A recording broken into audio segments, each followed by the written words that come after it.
buenas tardes a los que habéis llegado después del acto que acabamos de tener de presentación del sello Ignacio Bolívar. Y bueno, me vuelvo a presentar. Bienvenidos al Museo Nacional de Ciencias Naturales.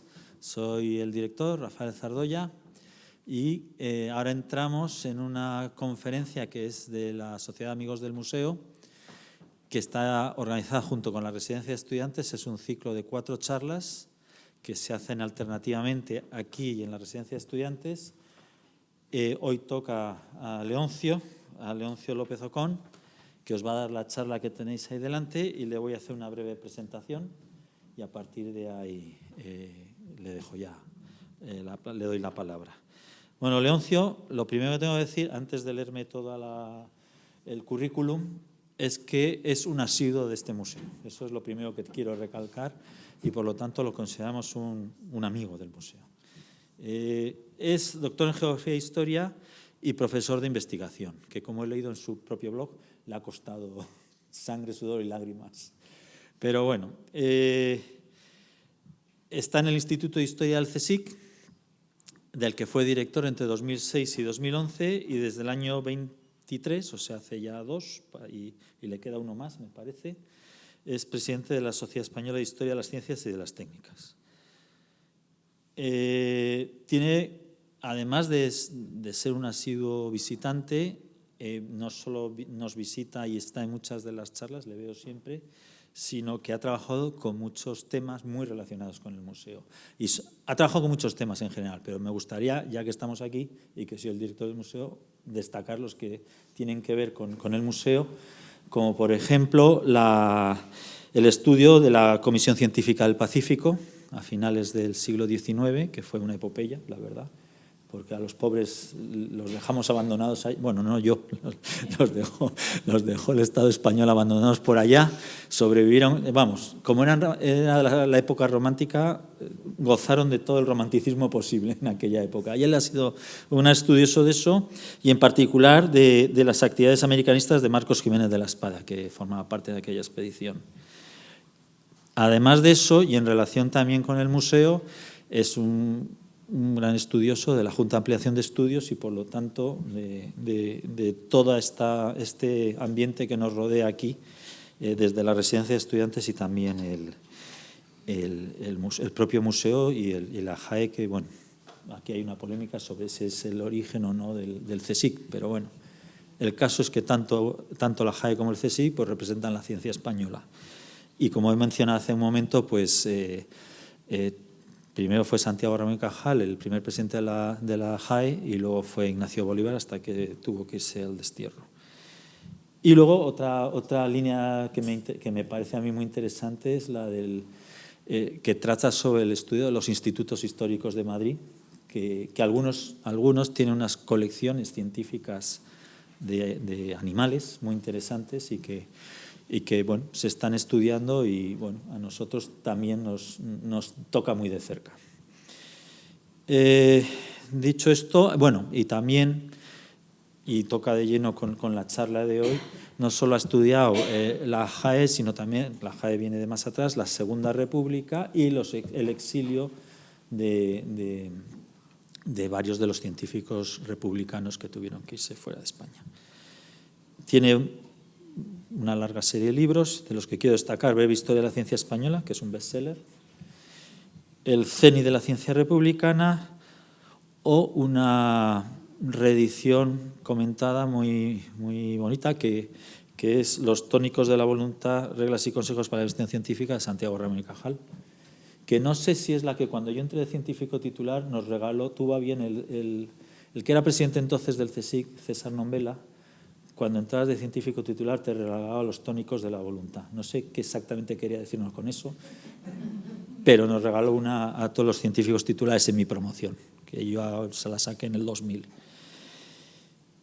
Y nada, lo último que quería destacar es que dentro de todo esto de ser un investigador, un historiador, luego todavía le queda de energía para mantener un blog, Bitácora, que, bueno, pues también pues por ahí podéis seguir pues todo lo que piensa y os recomiendo que os acerquéis a él en Internet.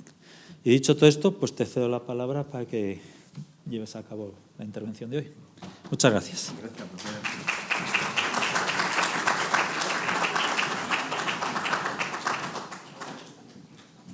Bueno, el blog está un poco abandonado, pero buenas tardes.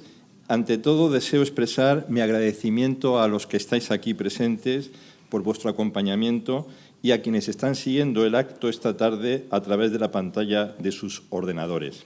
Asimismo, quiero manifestar mi reconocimiento tanto a quien me ha presentado, el director del Museo Rafael Zardoya, como a los organizadores de este ciclo dedicado a Ignacio Bolívar, especialmente a Josefina Cabarga, que dinamiza la Sociedad de Amigos del Museo Nacional de Ciencias Naturales, y a Santos Casado, así como a los y las colegas participantes en este ciclo, como el mismo Santos Casado, además de Alberto Gómez, Carolina Martín Albadalejo, Cruz Osuna y Marta Honrubia. Por último, me gustaría expresar mi reconocimiento a colegas de los que he aprendido sobre el exilio de Ignacio Bolívar en tierras mexicanas, como Miguel Ángel Pusamper, José María López Sánchez y Francisco Javier Dosil, entre otros. Partiendo de sus aportaciones, espero decir cosas nuevas, apoyándome en fuentes novedosas que presentaré a lo largo de la conferencia, que la he organizado en 5 partes. En primer lugar, justificaré mi participación en este ciclo homenaje a don Ignacio Bolívar. En segundo lugar, daré cuenta de cómo Ignacio Bolívar fue el fundador y director de la revista Ciencia, impulsada en sus orígenes por la editorial Atlante. En tercer lugar, mostraré las colaboraciones de Ignacio Bolívar en una singular publicación científica hispanoamericana. En cuarto lugar, expondré el contraste entre una galería de obituarios de Ignacio Bolívar en publicaciones del exilio republicano y de la España franquista, y finalmente haré unas reflexiones conclusivas sobre la revista Ciencia. Pienso que mi participación en este ciclo homenaje a don Ignacio Bolívar está justificada por un cierto conocimiento de su vida y obra derivado por varios cruzamientos que he tenido con él a lo largo de mi trayectoria investigadora y a los que ha aludido el director del museo. Presento brevemente 3 de esos cruzamientos. El primero radica en las profundas interrelaciones que se produjeron en el último tercio del siglo XIX entre Ignacio Bolívar y Marcos Jiménez de la Espada, el naturalista más distinguido de la Comisión Científica del Pacífico.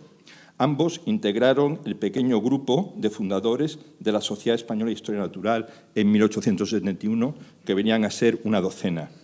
Tras la muerte de Jiménez de la Espada, Ignacio Bolívar fue de los naturalistas que participó activamente en un homenaje que se le hizo en 1898, donando, por ejemplo, 30 pesetas de aquella época a la familia de su consocio.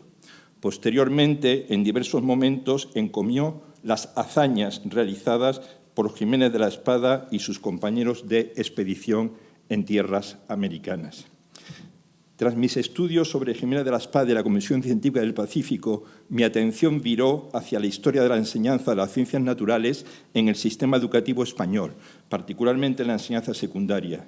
En esas investigaciones que han dado lugar a sitios web y a diversas publicaciones, la presencia de Ignacio Bolívar era omnipresente, al rodearse de catedráticos de instituto como Emilio Rivera, según mostrase Santiago Aragón, para renovar la organización del Museo Nacional de Ciencias Naturales a principios del siglo XX y, como maestro de maestros, cuidando la formación de profesores en ese gran laboratorio pedagógico que fue el Instituto Escuela de la JAI, cuyos profesores y alumnos tuvieron entre 1918 y 1936 una estrecha relación con este museo. Esa estrecha relación la he podido detectar en mi dirección del proyecto de investigación Desafíos educativos y científicos de la Segunda República Española, internacionalización, popularización, innovación en universidades e institutos. En su desarrollo pude constatar, por ejemplo, cómo la Sociedad Española de Historia Natural, en la que Ignacio Bolívar ocupaba una posición preeminente, tuvo un notable desarrollo en los años republicanos. Como he mostrado recientemente en un artículo publicado con Jesús Catalá, la sociedad llegó a alcanzar el 500.000 de socios. y elaboré un libro al que ya se ha aludido, titulado El Cénit de la ciencia republicana, en el que analicé el significativo papel de los científicos en el espacio público de la sociedad española durante el curso 1935-1936. En ese libro dediqué todo un capítulo a analizar el VI Congreso Internacional de Entomología, momento cumbre de la carrera científica de Ignacio Bolívar y de su prestigio social en la ciudadanía española, como ya se apuntara en la primera intervención de este ciclo de conferencias y al que se ha aludido también en la presentación del sello homenaje a Ignacio Bolívar que hemos presenciado hace poco. El presidente de la República, don Niceto Alcalá Zamora, la acompañó en la mesa presidencial el día de la inauguración en lo que era el magnífico auditorio de la residencia de estudiantes. El diario El Sol le ofreció su primera página para que el día de la inauguración del Congreso presentara a España como paraíso de los naturalistas.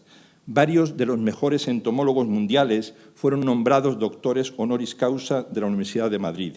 Y Miguel de Unamuno, en un precioso artículo sobre mitología entomológica, subrayó cómo entre nosotros, en España, ahí está la fresca y a la vez antigua vejez del benemérito don Ignacio Bolívar. A lo largo de ese curso, 1935-1936, ejerció la presidencia de la JAE, a lo que ya también se ha aludido anteriormente. Como tal presidente, pronunció un interesante discurso en la residencia de estudiantes la tarde del 17 de octubre de 1935, reproducido en las páginas del Sol y del que he dado cuenta en detalle en el mencionado libro del Cénit de la ciencia republicana. Ese discurso, pronunciado en el marco de la conmemoración del primer aniversario del fallecimiento de Cajal, lo efectuó al inaugurarse un nuevo laboratorio dedicado a investigaciones de histología normal y patológica que dirigió Pío del Río Ortega, al que la JAE consideraba el heredero científico del Premio Nobel español. Semanas después dio la respuesta a su amigo Blas Cabrera cuando este relevante físico ingresó en la Academia Española el 26 de enero de 1936 con un discurso titulado Evolución de los conceptos físicos y lenguaje. Ignacio Bolívar, que había tomado posesión, como ya se ha dicho hace poco, del sillón F de esa academia el 18 de enero de 1931, reflexionando sobre el lenguaje de la historia natural, hizo una elaborada intervención ese 26 de enero de 1936, manifestando, entre otras cosas, cómo la ciencia no puede ser obra de una sola persona, ni de un reducido grupo de ellas, por eminentes que sean, sino de la aportación de cuantos la cultivan. Los más insignificantes datos, recogidos quizás por los más humildes, pueden servir de base poderosa, enlazados sabiamente por otros, como las piezas de un mosaico, para realizar descubrimientos de importancia o para hallar las leyes que rigen los fenómenos naturales. Evidentemente, un hecho que sería decisivo en los años postreros de Ignacio Bolívar fue la asunción de destacadas responsabilidades políticas por parte de su hijo y estrecho colaborador científico suyo, Cándido Bolívar, tras el triunfo electoral del Frente Popular en las elecciones del 16 de febrero de 1936. Días después, Cándido Bolívar, que ya había sido subsecretario de Instrucción Pública durante unas semanas a finales de 1933, fue nombrado el 24 de febrero de 1936, cuando era un relevante cuadro de izquierda republicana, subsecretario de Sanidad y Beneficencia. Su capacidad de gestión y sus conexiones políticas facilitaron su nombramiento de secretario general de la Casa Civil del Jefe del Estado, tras acceder a la presidencia de la República, don Manuel Azaña, el 10 de mayo de 1936. Durante la Guerra de España, Ignacio Bolívar intentó mantener la actividad científica de la JAE. Prueba de ello es el siguiente testimonio de Manuel Azaña, que dejó escrito en el diario redactado en La Pobleta, su refugio valenciano, cuando la capital de la República se trasladó de Madrid a Valencia. A propósito de una audiencia que tuvo el 18 de octubre de 1937, señaló lo siguiente. Don Ignacio Bolívar, muy animoso con sus 87 años, Rollo Gómez, Cuatrecasas y Antonio Zulueta, todos del Museo de Ciencias Naturales, me traen un volumen de la obra de Mutis, manuscrito y láminas originales que va a publicarse como ensayo. Unas 60 láminas, el total pasa de 6.000, de cuya reproducción me enseñan varias pruebas. La edición de este volumen costará unos 50.000 duros para 400 ejemplares. Este monumento de la ciencia española merecía harto un esfuerzo así para perpetrarlo y difundirlo. En tiempos de paz me ocupé de este asunto y traté de impulsarlo y ayudar un poco. Celebro mucho que no lo hayan abandonado. La obra de Mutis quedó terminada en 1815. El Estado español no había tenido tiempo hasta ahora de ocuparse de ella. Tras la derrota de las fuerzas republicanas, la numerosa familia Bolívar, formada por más de una docena de personas, se incorporó a la España peregrina. Personas de 3 generaciones, como han explicado recientemente Miguel Ángel Puigsamper y Carmen Gaitán, salieron de Amberes, en el Westerland, el 8 de julio de 1939 y tras pasar por Nueva York llegaron a Veracruz el día 26 de ese mes. En agosto se instalaron en la denominada Casa de las Brujas, ubicada en la plaza de Río de Janeiro, de la colonia Roma de la capital mexicana. Semanas después de su llegada al continente americano, Ignacio Bolívar asumiría la dirección de la revista Ciencia, cuyo primer número se publicó el 1 de marzo de 1940. En ese relevante instrumento de comunicación científica ejerció diversas tareas de las que daré cuenta a continuación.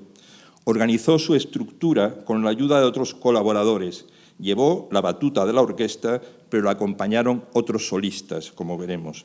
Dinamizó a una especie de colmena en la que había colaboradores procedentes de la España peregrina, junto a colegas mexicanos y de otros países europeos y americanos, fundamentalmente de la América hispana.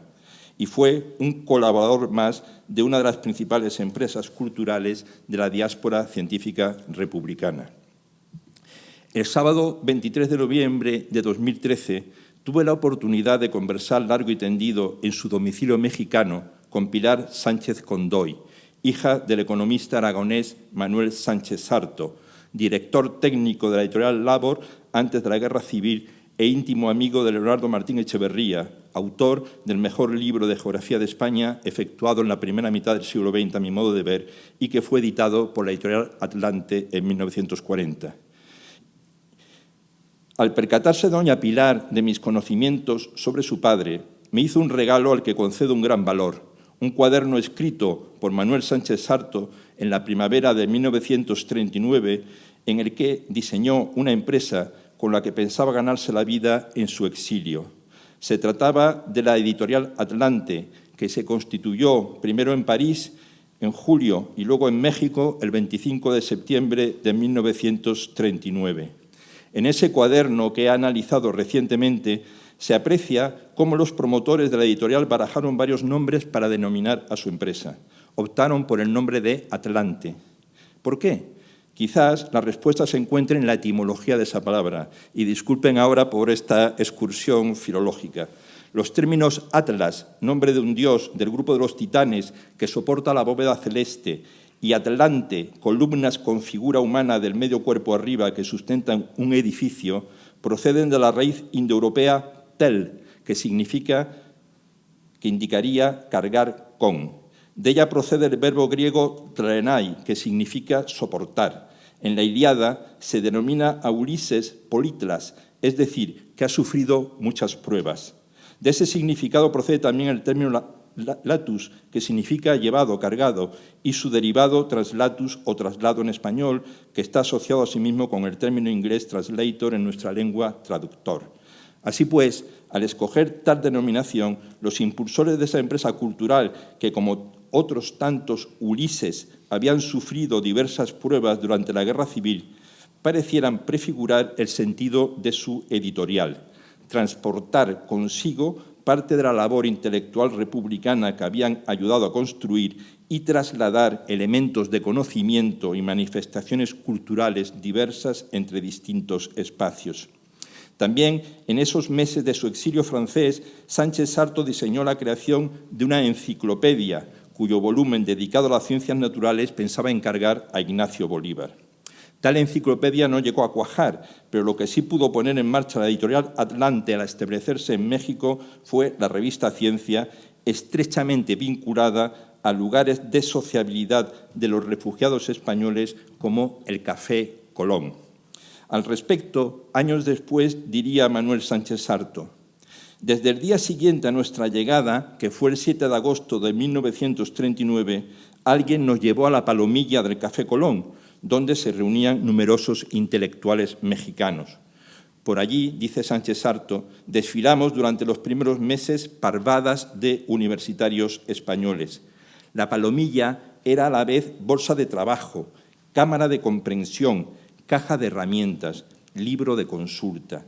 De allí salió la magna lista de editores y colaboradores de la revista Ciencia y la nómina de autores y traductores de Editorial Atlante. En ella se fraguaron y discutieron los lineamientos de la Unión de Profesores Universitarios y asistimos al nacimiento del magnífico Ateneo Español de México. En aquella conversación que tuve con doña Pilar Sánchez Condoy el 23 de noviembre de 2013, pude hacer una foto de la foto que les muestro. Probablemente esa fotografía se tomó para celebrar la publicación del primer número de la revista Ciencia con un refrigerio organizado probablemente por Manuel Sánchez Sarto, que se encuentra en el centro de la foto acompañado de su esposa Aurora Condoy, quien había llegado a Ciudad de México con sus 2 hijas el 20 de octubre de 1939 procedentes de Lisboa. En la foto se aprecia difícilmente a Ignacio Bolívar, que era de pequeña estatura. Aparece ligeramente su cabeza con su cabellera blanca. Se encuentra al lado de José Giral, el relevante químico y político republicano. Están rodeados de una treintena de personas pertenecientes a diversos grupos generacionales. Parecen constituir una isla del archipiélago que formó la diáspora científica republicana repartida por el mundo. Unos están pensativos, otros satisfechos de haberse salvado del naufragio, como modernos Ulises, y haber sobrevivido a las penalidades de la guerra y de la derrota. Todos celebraban la inauguración de una aventura científica con la que recuperaban el sentido de sus vidas de científicos desterrados de la patria que les vio nacer. En el arranque de Ciencia desempeñó un relevante papel Ignacio Bolívar como decano de los científicos republicanos exiliados y como figura científica internacional. Como director de la publicación, en su primer número, hizo una extensa presentación de la revista en la que expuso sus objetivos y presentó su estructura. Expuso entonces cómo la nueva publicación aspiraba a difundir el conocimiento de las ciencias físico-naturales y exactas y sus múltiples aplicaciones, por considerarlas como una de las principales bases de la cultura pública. Para lograr ese objetivo genérico, pretendía la revista informar de sus progresos de esas ciencias, tanto en sus aspectos estrictamente científicos como en sus aplicaciones a la medicina, a la agricultura y a la industria. La revista iba destinada a personas ilustradas a las que se pretendía facilitar el conocimiento de problemas de interés general mediante un lenguaje comprensible. Pero también estaba orientada a apoyar el trabajo de los científicos manteniéndolos al corriente de los adelantos de las diversas ciencias. Su éxito dependería del trabajo cooperativo, pues según la opinión de Ignacio Bolívar, las ciencias no pueden progresar sin el concurso de cuantos a ellas se dedican. Como en la colmena, cada uno aporta el producto de su labor para contribuir a la obra común, que dará por resultado la riqueza del conjunto. En el funcionamiento de la revista Ciencia cumplió un papel su amplio consejo de redacción. En los 72 nombres que lo formaron inicialmente se encuentran científicos de numerosos países americanos, pero también europeos. Muchos eran de origen español, pero abundaban también los de otras nacionalidades. Una treintena residían en México, de los que una docena eran españoles, 6 en Argentina, de los que uno, Ángel Cabrera, era español, 5 en Brasil y había científicos instalados en otros 14 países. Pero quienes realizaron la labor más relevante y actuaron como eficaces ayudantes de Ignacio Bolívar fueron las 3 personas que integraron el equipo de redacción formado inicialmente por Cándido Bolívar, Isaac Costero y Francisco Giral. Como prueba de su compromiso con la revista, me fijaré en el siguiente documento. El 2 de marzo de 1940 enviaron a José Giral una carta con el membrete de la Editorial Atlante. En ella les solicitaban sugerencias o rectificaciones sobre el folleto de propaganda de la revista que le adjuntaban para mejorar su orientación, contenido y presentación. y le pedían ayuda para difundir la revista en su área de influencia, pues, cito, de la acogida que tenga y, por tanto, de los recursos materiales y ayudas de cualquier orden de que podamos disponer, dependerá un futuro mejoramiento y una eventual ampliación. No olvide usted que la publicación de esta revista representa por ahora en el orden económico un sacrificio al que contribuimos gustosas numerosas personas en pro de la cultura científica hispanoamericana. En su presentación de la revista, Ignacio Bolívar, además de exponer los objetivos de la publicación a los que aludí anteriormente, dio cuenta de su estructura, que estaba formada por 7 secciones, que presento a continuación, ejemplificándola con los contenidos del primer número de Ciencia. Así, la primera sección, titulada La ciencia moderna, estaba destinada a presentar artículos de conocidos especialistas sobre problemas científicos de actualidad con una visión de conjunto, dirigidos a un público amplio. La revista arrancó con 2 artículos, uno de ellos por el ya mencionado José Giral, que en aquel momento era profesor de Química Biológica en el Instituto Politécnico Nacional de México y que había sido rector de la Universidad de Madrid, además de ministro en todos los gabinetes que dirigiera Manuel Azaña. El otro, titulado Sobre el hambre y la anorexia de origen cerebral, era de Gonzalo Lafora, del Instituto Cajal de Madrid. Correspondía a una comunicación que Lafora había leído en la sesión del 27 de enero de 1940 de la Sociedad Mexicana de Neurología y Psiquiatría. La segunda sección, dedicada a comunicaciones originales, se concibió como una plataforma rápida de publicaciones de investigadores hispanoamericanos para facilitarles la obtención de la prioridad de sus investigaciones y favorecer la conexión con sus colegas. Se dirigía a lectores específicos, a los especialistas. En las colaboraciones del primer número se publicaron trabajos de 2 integrantes del Laboratorio de Química Orgánica de la Facultad de Medicina de Buenos Aires, de 3 químicos españoles liderados por Francisco Giral, que habían trabajado en la Fábrica 19 de la Subsecretaría de Armamento en Cocentaina, en Alicante, y de 2 investigadores del Instituto de Salubridad y Enfermedades Tropicales de México. Uno de ellos, Enrique Bertrán, presentó un trabajo dedicado al examen protozoológico de la sangre de algunos pájaros mexicanos. La tercera sección, denominada Noticias, aspiraba a proporcionar una amplia información sobre el movimiento universitario, académico y científico en general de los países hispanoamericanos y de otras partes del mundo, ofreciendo noticias sobre congresos, sociedades científicas, etc. En el primer número, por ejemplo, además de informar sobre los premios Nobel de 1938 y 1939, se ofrecieron necrológicas de 10 científicos europeos y norteamericanos.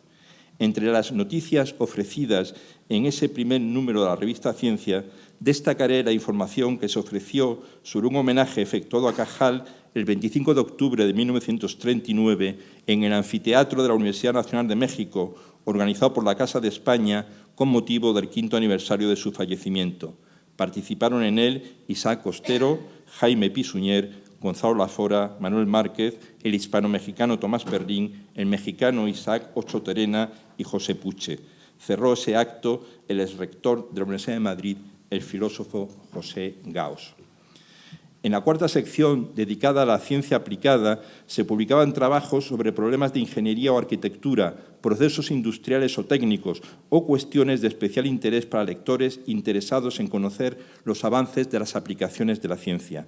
Por ejemplo, en el primer número se dio a conocer una contribución sobre la industria del azúcar del mexicano Rafael Illescas, que era profesor de Química Biológica y de Análisis Industriales en la Escuela Nacional de Ciencias Químicas en México. Ese artículo iba acompañado de 6 fotografías del Ingenio Central Ejidal Emiliano Zapata de Zacatepec, en Morelos, donadas por el ingeniero químico Alberto Bustamante. Los impulsores de ciencia denominaron a la quinta sección de la publicación miscelánea. En ella se recogían informaciones científicas diversas, tales como problemas de enseñanza, cuestiones de organización y reglamentación, notas biográficas de científicos destacados, informaciones sobre centros de enseñanza e investigación, reseña de expediciones, etc. Por ejemplo, en el primer número de Ciencia se informó de 3 expediciones a diversos lugares de México para estudiar recursos naturales o problemas de salubridad, de la 17ª Exposición de Industrias Químicas en Nueva York o de los seminarios científicos de los laboratorios del Hospital General de México. La sexta sección de la revista era la de libros nuevos. En ella se publicaban reseñas de obras de reciente publicación, tanto de carácter general como especializadas. Tenían un carácter informativo, acompañadas las informaciones en ocasiones con juicios críticos. De esa sección se responsabilizaba el equipo redactor de la revista. Así, en el primer número, de las 10 reseñas, 9 las firmaron los 3 redactores de la revista. 5 las firmó el médico histopatólogo Isaac Ostero, discípulo de Pío de Río Ortega, 2 el entomólogo Cándido Bolívar y 2 el químico Francisco Giral. La 10ª fue obra del zoólogo Enrique Rioja. Una de las reseñas correspondió a informar del coloquio sobre las fitohormonas organizado en octubre de 1937 por el químico español Ángel Establier, jefe del Servicio de Relaciones Científicas del Instituto Internacional de Cooperación Intelectual de la Sociedad de Naciones, organismo que estamos estudiando en el marco del proyecto de investigación que dirigimos Álvaro Ribagor, de quien les habla, e integrantes de él, varios integrantes están presentes en la sala acompañándonos. La séptima y última sección de la ciencia, denominada Revista de Revistas, consistía en la publicación de una selección de notas de trabajos que se consideraban de un mayor interés, bien por su contenido, por tratar de asuntos referentes a América o por estar redactadas por investigadores hispanoamericanos. En el primer número se ofreció información de 45 artículos aparecidos en 27 publicaciones de Estados Unidos, 7 de Alemania, 4 de Francia, 4 de México, 3 de Suiza y 1 de Canadá. Asumieron esa labor una docena de colaboradores, pero el grueso de esa labor recayó en Francisco Giral, que efectuó 15 de los 45 resúmenes, 1/3 de las notas. Mientras dirigió Ciencia, Ignacio Bolívar hizo un balance anual del funcionamiento de la publicación, en la que señalaba sus fortalezas y debilidades. Por ejemplo, al comenzar la publicación del tomo cuarto en 1943, se enorgulleció de que ya se hubiesen publicado 26 cuadernos de la revista, que había logrado reunir un buen número de colaboradores en las 2 primeras secciones, las de Ciencia Moderna y Comunicaciones Científicas, que constituían la médula de nuestra revista. Pero, por otro lado, expuso las grandes dificultades económicas que tenía la revista, a pesar del apoyo de la editorial Atlante. Su publicación se había podido mantener a diversos apoyos recibidos en México, entre los que Ignacio Bolívar destacó los procedentes de la Comisión Impulsora y Coordinadora de la Investigación Científica que había iniciado su andadura en México en enero de 1943. Un ejemplo del decidido apoyo que recibía Ignacio Bolívar y Ciencia de los colaboradores de la publicación lo muestra la relación de contribuciones a la sección de Ciencia Moderna a lo largo de 1943, que prueban cómo la revista era un nudo de una red científica internacional. Así, a lo largo de ese año, se publicaron trabajos de colegas mexicanos como el médico José Zozaya, que era vocal de la mencionada Comisión Impulsora y Coordinadora de la Investigación Científica, y el biólogo Enrique Bertrán, que presentó una valiosa aportación, según Ignacio Bolívar, sobre el paludismo humano y paludismo animal. Y de varios científicos españoles, como el biólogo Viviano Fernández Osorio Tafar, que presentó un resumen de conjunto sobre los virus, el histopatólogo Isaac Ostero, el neurocirujano Sisto Obrador Alcarde, quien dio a conocer una interesante memoria acerca de los procesos de inhibición de la corteza cerebral, el hematólogo Gustavo Pitaluga, quien presentó un trabajo efectuado en París antes de exiliarse a Cuba, junto a un colega francés sobre la estructura y función de los nucleolos, y un trabajo del ecólogo norteamericano Edward Dewey, que fue autor de un estudio en el que intentaba datar las culturas medias del Valle de México mediante análisis de polen. La labor de Ciencia y de su director, Ignacio Bolívar, en el sostenimiento de esa red científica internacional en medio del desarrollo de la Segunda Guerra Mundial, se manifiesta también en la procedencia de las contribuciones de la sección de Comunicaciones Originales. En ella se publicaron 3 trabajos procedentes de la Universidad de La Plata en Argentina, otros 3 elaborados en La Habana, Santiago de Chile y Cali en Colombia, además de una quincena de trabajos producidos en México, como el que presentasen 4 jóvenes químicas. O en las contribuciones de la sección Ciencia Aplicada, en la que se publicaron 2 trabajos procedentes de México, otros 2 de Buenos Aires, y otras colaboraciones procedentes de Río de Janeiro, Puerto Rico, Guatemala y de Londres, firmada por el gran amigo de Ignacio Bolívar, el entomólogo británico de origen ruso, Boris Uvarov, una de las estrellas del VI Congreso Internacional de Entomología de Madrid de septiembre de 1935. Pero los problemas materiales para sostener la revista eran crecientes. Así, en la salutación al lector al iniciarse el 5º volumen de la revista y que firmó el 20 de junio de 1944, pocas semanas antes de su fallecimiento, constató Ignacio Bolívar lo siguiente: las dificultades de índole varia que retrasan y dificultan la publicación regular de la revista, que señalábamos hace un año desde este mismo lugar, no han hecho más que acrecentarse, y tanto por el retraso con que han aparecido los cuadernos, cuanto por las deficiencias de impresión o de la calidad del papel que se aprecian en alguno, tenemos que pedir desde este lugar benevolencia a nuestros lectores, anunciantes y amigos. Tales problemas derivaban de la situación internacional marcada por el desarrollo de la Segunda Guerra Mundial y por las dificultades económicas de la editorial Atlante, encargada de la publicación y distribución de la revista. Ciencia supuso una pesada carga económica para la editorial Atlante. Para lanzarla, sus responsables efectuaron una inversión inicial de 25.000 pesos. Después de un año de funcionamiento, la revista tenía 750 suscriptores. El déficit por número en octubre de 1940 era de 820 pesos. Para ser autosuficiente, la revista necesitaba de 1.500 a 2.000 suscriptores, número que no se alcanzó. Como consecuencia de esos problemas, la publicación circuló de manera irregular. Como se constata en el cuadro que se muestra, en él se comprueba que la revista fue una publicación mensual solo en su primer año de existencia, en 1940. En el último año de la dirección de Ignacio Bolívar, en 1944, en el volumen 5, solo se publicaron 4 cuadernos, siendo por tanto la revista trimestral. Su última salutación a los lectores la firmó, como se manifestó anteriormente, el 20 de junio de 1944, cuando tenía que haber aparecido en enero de ese año. A pesar de esos problemas materiales, Ignacio Bolívar subrayó en el que sería su último mensaje a quienes leían Ciencia que la acogida de la revista era cada vez mayor en los centros científicos de toda la América hispana y que el interés por ella en diversas naciones de Europa, a pesar de la guerra, era creciente. Así sucedía en la Unión Soviética y en el Reino Unido, donde el British Council enviaba a la redacción de Ciencia muchos de los libros científicos publicados en Inglaterra, lo que permitió aumentar notablemente las reseñas de libros británicos. Años después, ese prestigio se manifestó en que Ciencia fue una de las 7 revistas en lengua española escogidas en la década de 1960 por el Instituto de Información Científica Internacional de Filadelfia para ofrecer sus resúmenes de un total de 1 millar de publicaciones científicas de todo el mundo.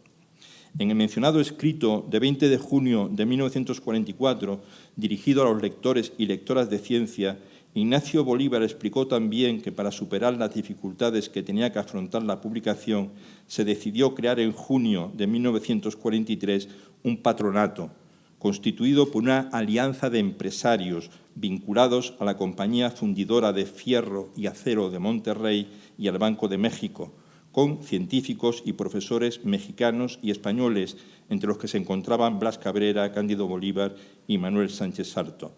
Actuaría como secretario de ese patronato el químico Francisco Giral.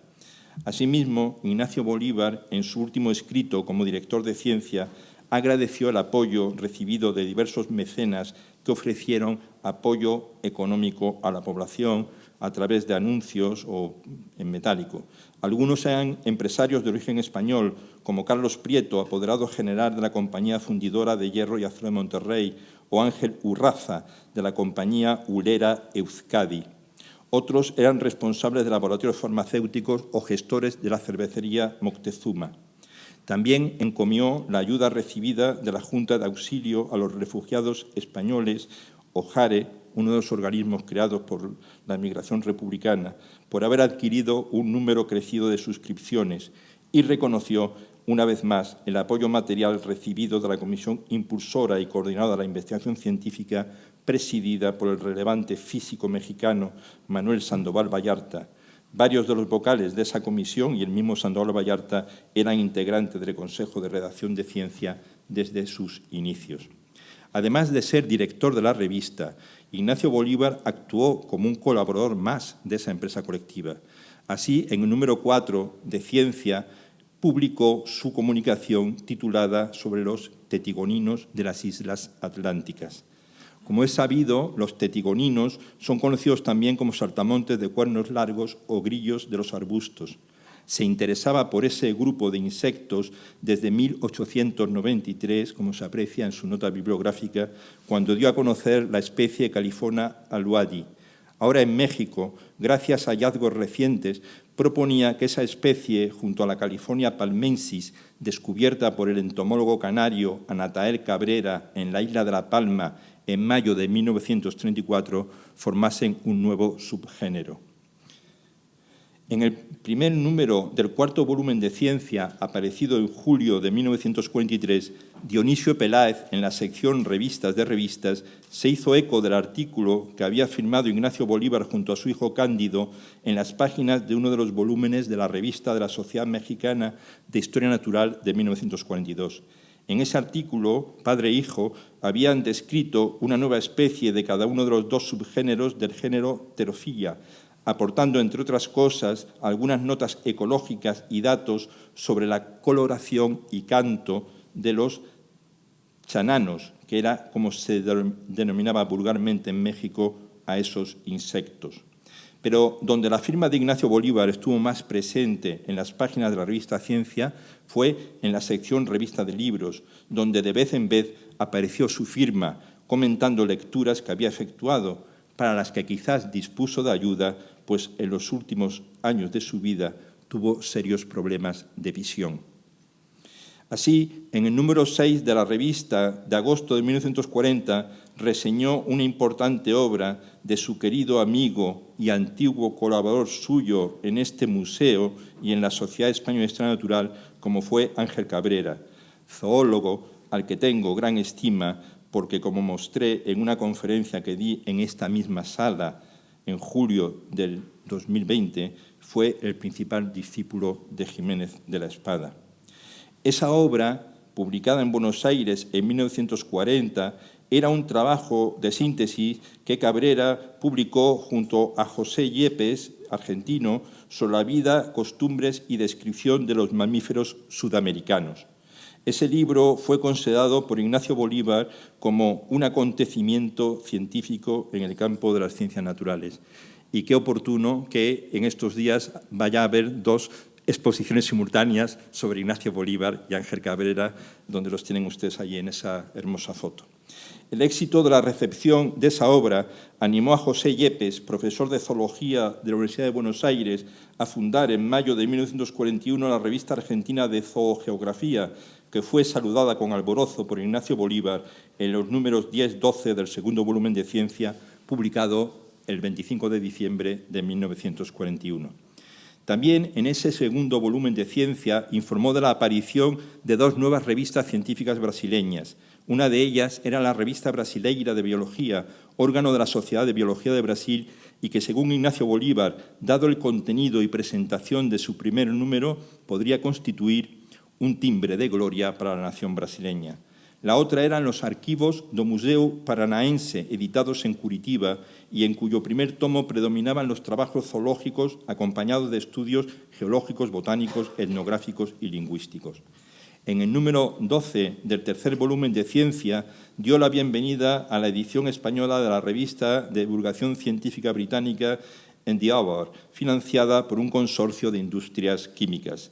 La consideró una publicación hermana y suscribió el pensamiento expuesto en su presentación de que la ciencia no es el producto de una raza sola ni de una edad en particular. Poco después, en un número publicado en marzo de 1944, saludó la aparición del primer número de Acta Americana, revista trilingüe en inglés, portugués y español, que era el órgano de expresión de la Sociedad Interamericana de Antropología y Geografía. Ya fallecido, Ignacio Bolívar apareció su última contribución a las páginas de la revista Ciencia. Se trataba de su presentación de la revista de Agricultura, órgano oficial de la Escuela Superior de Agronomía de la Universidad Autónoma Simón Bolívar de Cochabamba, en el oriente boliviano. En sus páginas colaboraba el doctor Martín Cárdenas, uno de los hombres de ciencia más destacados de Bolivia, según Ignacio Bolívar, e integrante del Consejo de Redacción de Ciencia desde sus inicios. A través de la sección Noticias de la revista, quienes la leyeran quedaban enterados de los diversos reconocimientos que fue recibiendo Ignacio Bolívar desde su llegada al continente americano. Así, por ejemplo, el 17 de noviembre de 1939, la Sociedad Mexicana de Historia Natural le nombró socio honorario. Semanas después, el Consejo Universitario de la Universidad Nacional Autónoma de México le concedió los títulos de doctor honoris causa y de profesor honorario de la Universidad de México, y hacia mediados de 1941 fue nombrado académico correspondiente de la Academia de Ciencias Exactas, Físicas y Naturales de Colombia. Al cumplir 90 años, el 9 de noviembre de 1940, se planteó hacerle un homenaje en México, continuación del que se le había hecho una década antes en Madrid, cuando cumplió 80 años. Pero el homenajeado declinó en esa ocasión la oferta ante el mundo en guerra. No obstante, Isaac Costero, Francisco Giral y Enrique Rioja aprovecharon la tribuna en ciencia para enaltecer las cualidades científicas y cívicas de Ignacio Bolívar con estas palabras. Para cuantos creemos con firmeza en el definitivo triunfo de la cultura, la figura de don Ignacio Bolívar aparece como un símbolo vivo del investigador que, frente a la adversidad y a todo género de amarguras y luchando con la edad, ha sabido mantener su prestigio científico, su dignidad intachable y su limpia e indiscutida conducta. Como un signo también de que, a pesar de las desgracias sufridas, la mayor parte de la escuela naturalista española, creada por el maestro don Ignacio Bolívar, se ha salvado de la destrucción y mantiene con toda fe sus actividades incorporadas para bien de todos a la vida científica hispanoamericana. Si bien ese proyectado homenaje no se celebró, Ciencia publicó, con motivo del 90 aniversario de Ignacio Bolívar, diversos trabajos de integrantes de la autodenominada Escuela Naturalista Española, que sus integrantes decidieron dedicar a su maestro.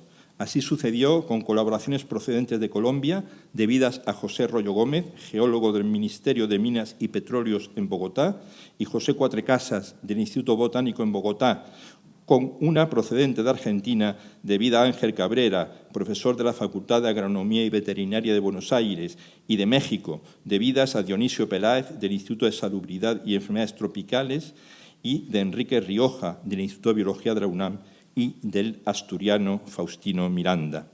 Se sumó a esos reconocimientos otro entomólogo exiliado en México, como era el estonio Alfonso Dampf. Por ser considerado un símbolo y un signo del afán de supervivencia de la diáspora científica republicana, Ignacio Bolívar fue elegido presidente de la Unión de Profesores Universitarios Españoles en el extranjero. Tuvo que hacer frente entonces a atropellos cometidos en la España franquista, como la decisión adoptada por los editores de las actas del VI Congreso Internacional de Entomología en 1940, congreso que él había presidido y que los editores en 1940 omitieron su nombre y su contribución científica que él había enviado a Madrid para ser publicada. Ante ese acto de damnatio memoriae al que me referí hace unos días en el Ateneo de Madrid, cometido por científicos franquistas sobre él y otros de sus colaboradores, Ignacio Bolívar se vio obligado a trasladar una queja al comité organizador de los Congresos Internacionales de Entomología, denunciando la censura de su publicación y de otros colegas y acusando a los editores de las actas de haber cometido el delito de falsedad en documento público internacional. Integrantes de esa unión de profesores universitarios españoles en el extranjero que él presidía lograron reunirse en La Habana en octubre de 1943 gracias a la capacidad organizativa de Gustavo Pitaluga. Ignacio Bolívar no pudo trasladarse a Cuba, pero envió una salutación a los participantes de esa asamblea de la que se ofreció información en ciencia.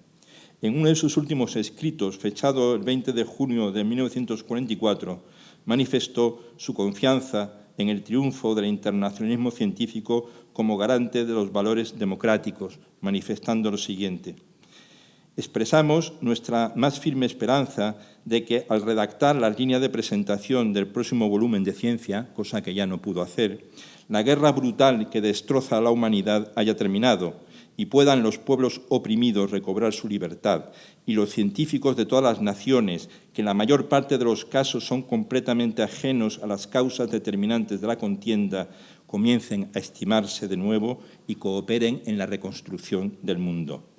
Fallecido el 19 de noviembre, mañana harán X años, fallecido el 19 de noviembre de 1944, Ignacio Bolívar fue enterrado al día siguiente, 20 de noviembre, una fecha que nos persigue a los españoles, en el Panteón Español de la Ciudad de México, de manera sencilla y silenciosa.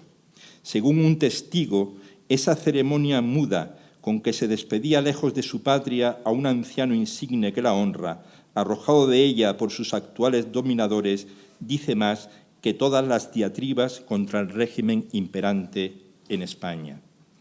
La desaparición de Ignacio Bolívar tuvo amplia resonancia en los medios de comunicación de los exiliados republicanos.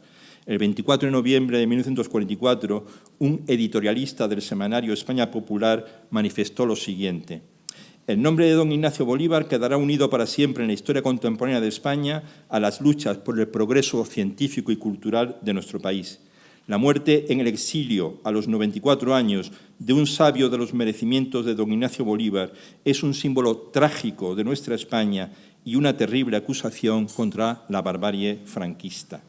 La significativa cobertura dada por medios de comunicación de los exiliados contrasta con la parquedad de la información ofrecida por la prensa franquista, que se limitó a dar de manera escueta la noticia de su fallecimiento y a efectuar de manera muy somera la relación de algunos de sus méritos científicos. Evidentemente, donde se llevó a cabo una despedida más sentida y de mayor altura científica fue en las páginas de la revista Ciencia. En su primer cuaderno del 5º volumen, publicado en enero de 1945, apareció una breve pero expresiva necrológica del físico Blas Cabrera, su compañero en la Academia Española y en tantas aventuras científicas que habían compartido en las décadas anteriores en el entorno de la JAE. En su obituario, publicado por Ciencia, Blas Cabrera, que sucedería a Ignacio Bolívar en la dirección de Ciencia hasta que falleció pocos meses después también él, quiso transmitir diversas ideas fuerzas, de las que destaco dos. Entre ellas, el afán mostrado por Ignacio Bolívar para levantar el prestigio de todos los españoles, dando vida a un nuevo órgano de publicidad para su obra científica, que todos pudieran considerar como propio y el mundo entero mirase con respeto y acogiese con interés creciente. Y la dificultad de olvidar el estímulo que transmitió a los que gozaron de su actividad intelectual, de manera que, en opinión de Blas Cabrera, cabía suponer que gracias a la labor de Ignacio Bolívar quedaba asegurada no solo la vida, sino también el desarrollo natural de la revista Ciencia. Por ello, según su sucesor en la dirección de esa revista, la historia podrá patentizar cómo don Ignacio Bolívar seguirá siendo el fecundador de esta su última obra por tiempo casi indefinido. Por su parte, Enrique Rioja hizo un extenso recorrido por las aportaciones científicas de Ignacio Bolívar, con el que había estado muy próximo en los años que convivieron en este edificio y en el exilio mexicano, y lo que evocó de esta manera: ciego de luz, ya decía que en los últimos años estuvo casi ciego, pero mente clara y vigorosa, sostuvo a todos sus amigos y discípulos en el destierro con el ánimo tenso, recordando el Museo de Madrid en el que nos formamos y en el que hemos pasado nuestras mejores horas, en el que se estrecharon nuestros lazos de solidaridad en torno de don Ignacio, que era su alma y su aliento. Y expresó la convicción que ya había manifestado Blas Cabrera, del que el mejor homenaje que se le podía ofrecer era el de esforzarse de manera mancomunada para continuar la labor que había iniciado en tierras americanas. Cito: los que nos formamos al calor del ambiente creado por él, nos sentimos hoy como piezas sueltas de un engranaje deshecho y destrozado. Todos nosotros, sin embargo, tenemos el deber, y estoy seguro de que lo cumpliremos, de intentar salvar su obra, aunando y sumando nuestros esfuerzos. La despedida más nutrida que se hizo a Ignacio Bolívar se llevó a cabo el 11 de enero de 1945 en el Palacio de Bellas Artes de México. La velada la organizó la Unión de Profesores Universitarios Españoles en el extranjero, que él había dirigido, como ya se ha comentado. Presidió ese solemne acto en nombre del ministro Jaime Torres Bodet, que luego sería secretario general de la UNESCO, el filósofo Samuel Ramos, presidente de la sección mexicana de Cooperación Intelectual. Le acompañaron en la mesa presidencial el rector de la UNAM, Alfonso Caso, el subsecretario de Salubridad y Asistencia y los presidentes de la Academia Mexicana de la Lengua y de la Sociedad Mexicana de Historia Natural. Tomaron la palabra los españoles Federico Bonet, Enrique Rioja, Blas Cabrera y Manuel Márquez, el mexicano Ignacio González Guzmán y el entomólogo norteamericano de origen canadiense Arthur Baker. El discurso del oftalmólogo Manuel Márquez en esa velada del 11 de enero de 1945 sería publicado semanas después por la revista Ciencia. En él, quien había sido responsable de la JAE durante la Guerra Civil en los meses en los que Ignacio Bolívar se refugió en el sur de Francia, quiso subrayar cómo el homenajeado había sido uno de los pilares más firmes de la Junta para Ampliación de Estudios e Investigaciones Científicas, según Manuel Márquez, el factor principal del progreso cultural de España en el primer tercio del siglo XX. Y destacó que al fundar y dirigir la magnífica revista Ciencia había dado brillo a la ciencia hispana en América, actuando como embajador extraordinario de la cultura española en el México admirable que les albergaba. Una de las primeras necrológicas dedicadas en México a Ignacio Bolívar la publicó Viviano Fernández Osorio Tafal en las páginas de los Anales de Medicina del Ateneo Ramón y Cajal. Este biólogo gallego, que se incorporaría a partir de 1948 a las Naciones Unidas, donde llegaría a ser subsecretario de ese organismo internacional, consideró que la labor ejemplar que había llevado a cabo don Ignacio, como él le denominó, se había caracterizado por la aportación que había hecho a la ingente tarea de incorporar España a la ciencia universal y, sobre todo, por las ideas con que contribuyó para formar, por medio de la educación, una nueva conciencia nacional. Y efectuó una afirmación que convendría matizar.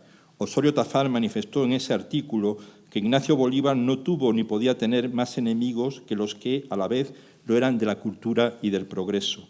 Y, sin embargo, gracias a investigaciones de Antonio Calvo Roy, sabemos de las tensiones de Ignacio Bolívar y sus colaboradores, como los Rioja, con Odón de Buen, otro científico republicano, también exiliado en México por el control de la oceanografía. Y también tuvo Ignacio Bolívar fricciones con otro peso pesado de este museo, como lo fue el también científico republicano, pero lerusista, el geólogo Eduardo Hernández Pacheco. Pero, en fin, esta es una cuestión que ya abordaremos en otra conferencia. La revista Ciencia sobrevivió hasta la muerte del dictador Franco, pues los descendientes intelectuales de Ignacio Bolívar se conjuraron para salvar la revista, aunando esfuerzos con dificultades acrecentadas ya en su etapa final. Quien lea la revista Ciencia podrá constatar cómo es una excelente fuente para conocer las vicisitudes de los científicos de la diáspora republicana en los países que les acogieron. En ellos, sobre todo en la América Latina, actuaron como injertos en los troncos científicos nacionales por sus métodos, conceptos y mentalidad profesional, como ya apuntara en su momento, hace años, el historiador norteamericano Thomas Glick. Y podrá apreciar asimismo cómo Ciencia ayudó también en los años en que la dirigió Ignacio Bolívar, así como en años posteriores, a una significativa toma de conciencia de los científicos latinoamericanos acerca de su labor en sus respectivos países, rubricada o culminada con la concesión del Premio Nobel de Fisiología o Medicina en 1947 al argentino Bernardo Hussein, colaborador de Ciencia. Una de las personas que puso más empeño para lograr la continuidad de la labor de Ignacio Bolívar como fundador y primer director de la revista Ciencia fue Francisco Giral, vinculado estrechamente a esa publicación desde sus orígenes hasta su final. Su interés por cuidar de ese legado de Ignacio Bolívar se manifiesta en una serie de gestiones que hizo en otros momentos críticos de la historia de Ciencia, el cual sucedió en 1946, cuando la editorial Atlante pasó a manos del marchante de arte sefardita Alberto Mizrachi, y este quiso vender la revista Ciencia a académicos norteamericanos. Así, el 1 de octubre de 1946, Francisco Giral escribió a su padre, José Giral, que en aquel momento era jefe del gobierno republicano en el exilio, diciéndole: El señor Misrachi nos corrió de adelante y no nos hemos quedado en la calle gracias a la generosidad de Vinós, que era el director del centro educativo denominado Academia Hispano-Mexicana.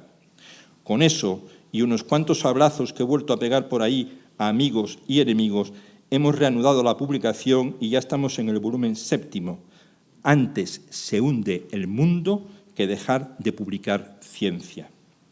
Y días antes le dijo a su hermano Antonio, que era asesor del presidente de la República en el exilio: ciencia que tú conoces y que con todos los defectos que se le quieran poner ha sido la única obra seria en cuanto a continuidad y calidad de las cosas colectivas de la emigración, está ahora en la peor situación de su vida. En diciembre de 1944, Viviano Fernández Osorio y Tafal finalizó su obituario del personaje que nos congrega, que lo publicara en los Anales de Medicina del Ateneo Ramón y Cajal, que dirigía Manuel Márquez, con estas palabras que cito: «Mas el homenaje que se merece nuestro ilustre muerto, el honor que corresponde a la elevada condición de don Ignacio, se demorará todavía algún tiempo, pero irremediablemente habrá de celebrarse algún día. Será en nuestra patria, en la capital de nuestra República, bajo el limpio cielo español. Y allí se demostrará cómo siempre acaba prevaleciendo la justicia contra las fuerzas del mal. En ese día jubiloso, la celebración del homenaje indicará que, de nuevo, España ha sido ganada para la libertad». Parte de esas premoniciones efectuadas hace más de 80 años parece ser que se han podido cumplir en nuestro tiempo presente, afortunadamente.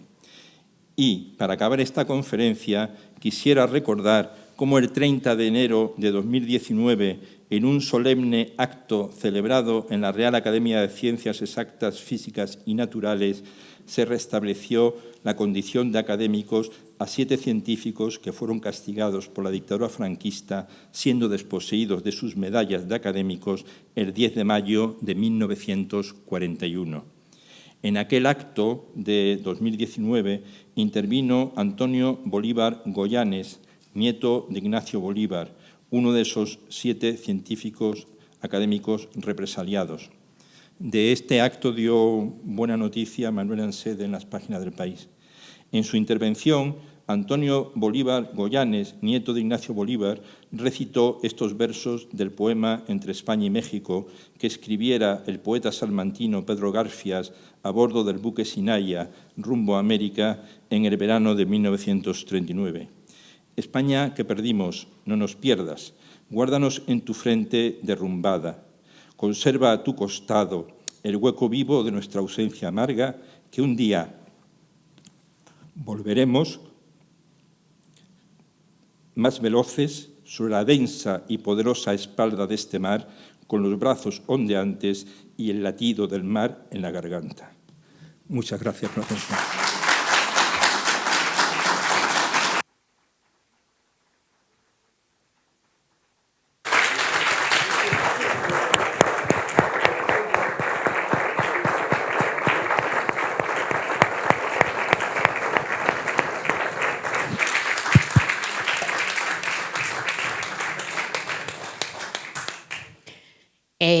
Si hay alguna pregunta por aquí, es el momento de hacerla.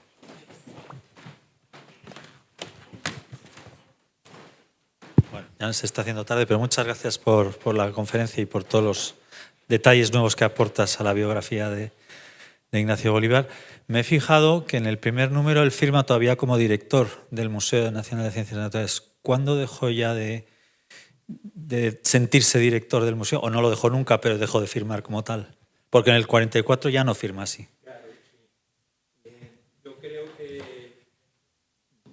que tengo que revisar sus diversas contribuciones, pero tengo la impresión que cuando ya él se da cuenta, a propósito de la edición de las actas del Congreso de Entomología, que aquí no se cuenta con él, o sea, en el artículo sobre los cetinoides del Atlántico, él, en las notas bibliográficas, cita la comunicación que había presentado al Congreso y señala en prensa, pensando él que se la iban a editar aquí los editores. es cuando se da cuenta que se ha roto ahí la comunicación, que él ya no se siente director del museo. Durante la Segunda Guerra Mundial existe la idea por parte de ellos, en el caso de que venciesen los aliados, que podrían regresar. Entonces mantienen el aliento, el hálito de que el retorno es posible y podrían recuperar sus posiciones académicas. Pero yo creo que a medida que van pasando los años esto no lo ven factible y ya no se sienten ya vinculados a las instituciones científicas españolas. Pero al mismo tiempo que él se siente director del museo, hemos visto también como un artículo que escriben un grupo de químicos señalan su adscripción a un laboratorio de producción de productos bélicos en Cocentaina, en Alicante. O sea, intentan mantener su vinculación con las cosas que han hecho años atrás, ¿no? ¿Y sabes si allí, por lo menos, la colonia española le trataba a él como director? Sí, como director del museo. Sí. Si le mantenían el cargo ellos, por lo menos, honorífico. Bueno, le mantienen dándole todo tipo de honores y respaldándole y apoyándole en la revista Ciencia. Sí, ahí sí. Bueno, y he visto también que en el entierro estaba Gordon Ordaz, no solo Giral, que luego Gordon Ordaz también fue presidente en el exilio. O sea, también, sí. Pero no era presidente en ese momento todavía. No. ¿No hay más? Pues muchísimas gracias, señor Valencia.